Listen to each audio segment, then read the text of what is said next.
Salut à tous, c'est Hugo de la chaîne NSS. Aujourd'hui, on va faire une transition qui va clairement casser des culs. Le tuto est clairement inspiré de la chaîne Videolancer, mais la transition est tellement exceptionnelle que je voulais absolument vous la partager en français. Comme vous l'avez vu, le tuto dure un peu longtemps pour une transition, mais en même temps, quand on voit ce que ça peut donner, vous vous doutez bien qu'il y a un peu de travail derrière, et surtout que des transitions aussi complexes, aussi poussées, forcément, ça prend un petit peu de temps. Comment est-ce qu'on crée cette transition du coup? On va le faire en deux étapes. Premièrement, on va passer par Photoshop, puisqu'on va avoir besoin d'extraire les couches de profondeur de notre vidéo. Alors, petite rectification, après avoir fait des tests de mon côté, je me suis rendu compte que c'était quand même relativement complexe, ça prenait énormément de temps et selon le PC que vous avez, c'est pas forcément possible. Donc je vais vous présenter une technique infiniment plus simple où vous n'aurez besoin que d'After Effects. Il y aura moins cet effet de profondeur, mais rassurez-vous, la transition marche tout aussi bien. Et ensuite, évidemment, on va passer sur After Effects, c'est là que toute la magie va opérer. En tout cas, salut à tous, c'est Hugo de la chaîne New School Studio et je vous présente aujourd'hui la transition la plus complexe de votre vie. Ça claque comme titre.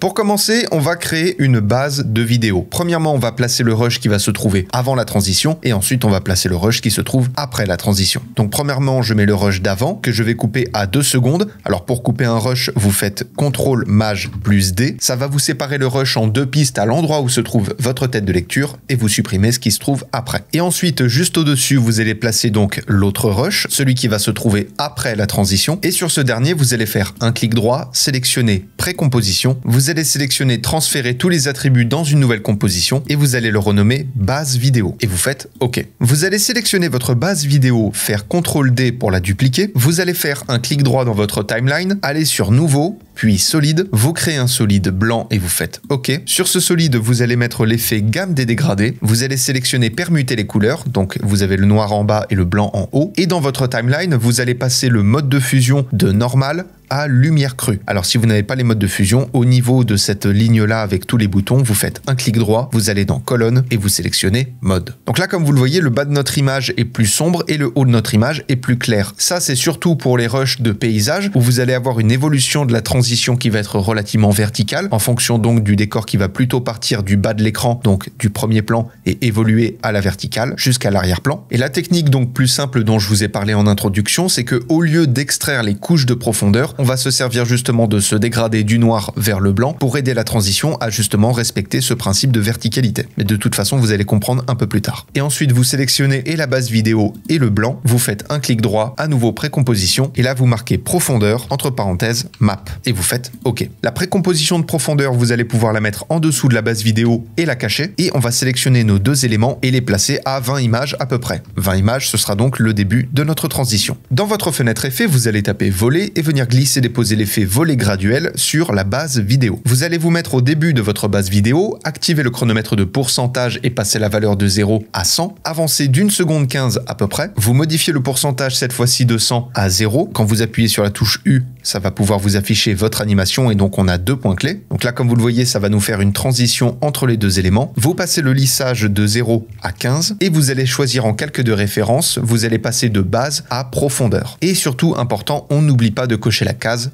inverser la gradation. Et donc là, comme vous le voyez, on a bel et bien ce principe de verticalité, comme je vous l'ai dit, qui encore une fois est amplifié grâce à l'effet dégradé qu'on a placé. Vous allez sélectionner la précomposition profondeur et faire CTRL D. Vous allez la mettre tout en haut et l'afficher. Vous allez sélectionner le nom, appuyer sur Entrée et le renommer Énergie. Et là-dessus, on va venir placer quelques effets. Premièrement, vous allez venir chercher l'effet masquage par extraction. Ensuite, vous allez venir chercher l'effet remplir que vous allez placer juste en dessous. Et enfin, on va sélectionner l'effet composite uni. Pour l'effet remplir, vous allez passer la couleur de rouge à blanc. Pour le composite uni, vous allez passer de blanc à noir. Et pour le masquage pour extraction, vous allez vous placer au début de votre précomposition énergie. Vous allez activer le chronomètre de point noir, point blanc et lissage du noir. Et vous allez passer respectivement les valeurs sur 0, 0 également et 255. Puis vous avancez d'1 seconde et 5 images. Vous passez le point noir et le point blanc de 0 à 255. Vous avancez encore de 5 images et vous passez le lissage du noir de 255 à 0. Ce qui donc va vous créer quelque chose comme ça et c'est exactement cet effet-là qui va nous servir de transition justement. On va rajouter 3 autres effets sur le même endroit. On va ajouter déjà l'effet courbe, puis on va ajouter la teinte et enfin on va ajouter la lueur diffuse. Juste un petit rappel qui me semble important, ce que l'on utilise là et pourquoi on a créé cet effet-là, c'est pour utiliser le principe de luminance. Le principe de luminance, c'est quoi? C'est que tout ce qui est en noir, c'est ce qui va disparaître et tout ce qui est en blanc, c'est ce qui va rester. Et là, en l'occurrence, ce que l'on est en train d'animer, c'est la vague d'énergie justement, la vague d'énergie bleue que vous avez vue en introduction, qui va nous servir servir de transition. Tout ce qui est en blanc, c'est ce qui va avoir ce look d'énergie justement, mais là avec les effets qu'on va rajouter, vous allez voir, ça va être un peu plus concret. Alors premièrement, vous allez modifier la teinte et passer la teinte claire de blanc à un bleu un petit peu électrique justement. Voilà, par exemple, je vais prendre quelque chose comme ça. Et ensuite, pour ce qui est de la lueur diffuse qui va donc nous créer un effet de glow, vous allez rentrer les paramètres suivants. Vous allez passer le seuil de 60% à 22%, donc là déjà ça brille quand même déjà beaucoup plus. Vous allez passer le rayon de 10 à 80. Vous allez passer le mode de fusion de ajouter à écran. Tout ça, c'est des modes de fusion. Je vous remets des tutos en haut de l'écran si vous avez quelques mal avec la notion. Et juste au-dessus, avec l'effet courbe, on va pouvoir modifier un petit peu le contraste au niveau de notre vague d'énergie pour avoir quelque chose d'un peu plus intéressant. Quelque chose comme ça à peu près. Et du coup, maintenant, quand on regarde, on retrouve effectivement beaucoup plus cette vague d'énergie avec une couleur beaucoup plus claire pour le début de la transition, pour le début de la vague, et une couleur beaucoup plus sombre, beaucoup plus douce pour ce qui est de la fin de la transition. Donc là, déjà, on est plutôt pas mal. À nouveau, vous allez sélectionner la profondeur, faire CTRL D, appuyer sur Entrée et le renommer tremblement entre parenthèses map. Vous laissez la précomposition de tremblement juste en dessous de la base vidéo et ensuite vous allez faire un clic droit, nouveau, vous sélectionnez calque d'effet, vous faites Entrée et vous le renommez tremblement tout court cette fois-ci. Alors petite précision, pourquoi est-ce que je mets par exemple un calque d'effet qui s'appelle tremblement et les précompositions tremblement map? Tout simplement parce que dans notre contexte, ce qui va contenir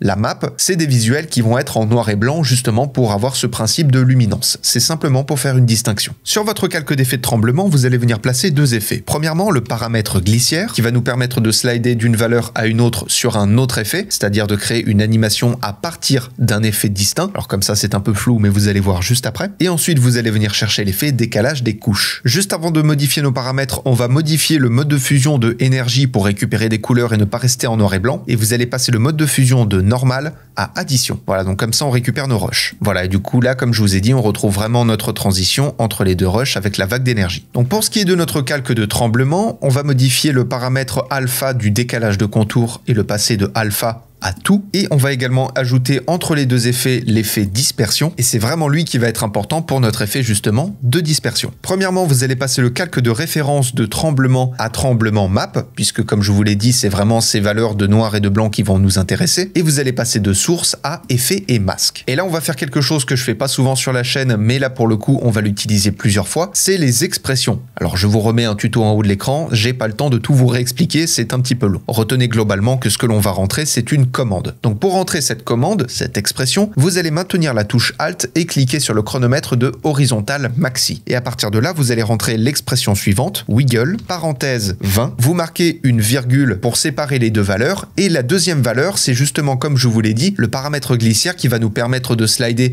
entre différentes valeurs, puisque comme on va ajouter après une animation sur le paramètre glissière, cette animation va influencer en plus notre expression, qui déjà l'expression wiggle va nous faire justement un tremblement entre les deux valeurs. Une valeur premièrement de 20, alors 20 c'est-à-dire 20 modifications par seconde, et la seconde valeur qui sera l'intensité de la modification, qui elle pour le coup sera basée sur l'animation du paramètre glissière. Encore une fois, dit comme ça, c'est un petit peu complexe, mais quand on pratique, quand on voit visuellement ce que ça fait, on comprend très vite ce qui se passe. Et donc pour lier le curseur du paramètre glissière à notre animation, à notre expression, on va venir sélectionner le petit escargot qui est juste ici, avec un clic enfoncé. Donc là comme ça, vous allez avoir un fil, et vous allez venir placer ce fil sur le mot curseur. Alors de temps en temps avec les expressions, vous avez effectivement ce petit message qui va s'afficher. Ce projet contient une erreur d'expression. Là en l'occurrence, l'expression qu'elle contient, c'est que notre paramètre glissière, donc en l'occurrence le curseur, ne contient aucune animation. Pour pallier à ce problème, on va faire quelque chose de très simple. Premièrement, vous allez décaler votre calque d'effet tremblement et l'aligner avec le reste. Vous allez vous placer au début, activer le chronomètre de curseur, avancer de 3 images, passer la valeur de 0 à 80, puis avancer d'une seconde 10 et repasser la valeur à 0. Alors si l'erreur s'affiche toujours malgré l'animation, c'est pas très compliqué. À la place de curseur, vous allez simplement mettre un 1 et après ça, vous remettez une parenthèse. De toute façon, je vous mets l'expression dans la description de la vidéo, comme ça vous aurez juste à la copier et à la coller. Ensuite, vous allez faire un double clic sur votre expression, vous allez la copier, vous allez maintenir la touche Maj et activer le chronomètre de vertical maxi, et là vous avez juste à coller l'expression, et on a donc un léger tremblement qui bien évidemment sera perfectionné avec le reste des effets qu'on va rajouter. Dans les effets que vous avez ajoutés sur votre précomposition énergie, vous allez sélectionner le masquage par extraction ainsi que l'effet composite uni. Vous faites copier, vous placez votre tête de lecture au début de la précomposition tremblement et vous faites coller. Alors c'est important de se placer à chaque fois au début, puisque si vous vous placez plus loin et que vous collez les effets vont se placer là où se trouve votre tête de lecture. Vous allez appuyer sur la touche U pour afficher les animations. Vous allez désactiver le chronomètre de lissage du noir juste en cliquant dessus et vous allez passer sa valeur de 255 à 200. Et là, on va modifier l'animation de point noir et point blanc. Au lieu de mettre les valeurs à 0, on va les mettre à 255, donc c'est-à-dire la valeur maximale. Et de l'autre côté, sur les dernières images clés, on fait l'inverse. Au lieu de 255, on passe les deux valeurs à 0. Et on met le lissage du blanc de 0 à 80. Ensuite, dans votre fenêtre effet, vous allez venir chercher l'effet flou encadré accéléré et vous passez le rayon de flou de 0 à 10. Donc ça, c'est simplement pour rendre notre tremblement un peu plus joli. Et encore une fois, je le rappelle, quand c'est sur une précomposition où il y a l'extension map, c'est vraiment pour incruster, c'est vraiment avec le noir et le blanc, donc pour utiliser les principes de luminance, qui sont globalement le même principe que les modes de fusion. Maintenant, on va recréer deux éléments supplémentaires, donc une précomposition et un calque d'effet. On va commencer par le calque d'effet, vous faites un clic droit, nouveau, calque d'effet, vous appuyez sur entrée pour le renommer, et cette fois-ci, vous allez le renommer distorsion. Vous sélectionnez à nouveau la profondeur, vous faites CTRL D, vous appuyez sur entrée, et vous le renommez distorsion, entre parenthèses, map, encore une fois. Globalement, il y aura plus ou moins toujours cette précomposition map et le calque d'effet du même nom qui sera du coup lié à la précomposition en question. Sur le calque d'effet de distorsion, on va mettre deux effets. Premièrement, l'effet CC Glass et ensuite l'effet CC Vector Blur, comme ceci. On va juste descendre le calque d'effet distorsion en dessous de celui de tremblement. Et là, pour l'effet CC Glass, vous allez passer le bump map de distorsion à distorsion map pour des raisons logiques. Vous allez passer ensuite la source à effet et masque. Et là, vous allez modifier les paramètres suivants. Vous allez passer la hauteur de 25 à 100 et le déplacement de 100 à 500. Et pour ce qui est des ombres, vous allez passer l'ambient de 50 à 100 et ensuite la diffuse et la spectaculaire respectivement à 0 et à 0. Donc ça, comme vous le voyez, ça va encore une fois donner de la texture à notre énergie. Il n'y a rien de très compliqué dans l'absolu. Ça va justement donner une texture de vert. Vous allez décaler le calque d'effet de distorsion avec tout le reste et là on va faire deux petites animations. Vous allez vous placer au début du calque, passer le type de naturel à perpendiculaire, activer le chronomètre de quantité, donc amount, et passer la valeur de 0 à 250. Vous avancez d'une seconde 15 et vous passez la valeur de 250 à 90. Et là, vous allez activer les expressions de angle offset. Donc, vous maintenez Alt et vous cliquez sur le chronomètre. Et là, vous rentrez wiggle, parenthèse, 16,360. Donc, je rappelle, la première valeur, c'est le nombre de variations par seconde et la seconde, c'est la valeur de variation. Donc, on a 16 tremblements par seconde avec une plage de modification de 360 unités. Et les unités en l'occurrence, c'est les degrés, puisque là, comme vous le voyez, notre outil, c'est les degrés. C'est exactement le même principe que la rotation en somme. Et à nouveau, au même titre que l'effet CC Glass, vous allez passer la vector map de aucun à distorsion map et vous allez passer de source à effet et masque. Alors vous noterez que tout ce qui se trouve au-dessus de la base vidéo, vous allez pouvoir le raccourcir et les couper à peu près au bout d'une seconde et demie. Comme ça, après, vous récupérez votre rush initial. Donc là, on voit bien qu'on passe des calques de transition au reste. Ensuite, on va animer également notre effet CC Glass. Donc comme je vous l'ai dit, vous vous placez au début du calque d'effet, vous activez le chronomètre de douceur et de hauteur, vous avancez d'une seconde et demie à peu près, vous passez le paramètre de douceur de 20 à 10 et la hauteur de 100 à 40. Donc comme vous le voyez pour l'instant, ça nous fait une transition un peu bizarre et juste après, on a toujours cet effet de glace un peu étrange qui reste sur notre vidéo finale. Ça vient d'une raison très simple, c'est qu'on n'a pas mis d'effet sur la map de distorsion et c'est ce qu'on va faire maintenant. Dans la précomposition énergie, vous allez sélectionner l'effet composite uni et le masque par extraction, faire copier et le coller directement sur la map de distorsion. Donc comme je vous l'ai dit, n'oubliez pas de vous placer au début du calque avant de coller les effets, c'est important, sinon ils vont être décalés dans le temps. Du coup ensuite, on va modifier les effets suivants. On va juste lisser le blanc du masquage par extraction et le passer de 0 à 6. Et on va ajouter deux effets de flou. Premièrement, le flou composite et ensuite le flou encadré accéléré. Pour le flou composite, si c'est pas déjà le cas, vous passez le paramètre à partir du calque de aucun à map distorsion. Mais en principe, ça se fait automatiquement. Et vous passez le maximum de 20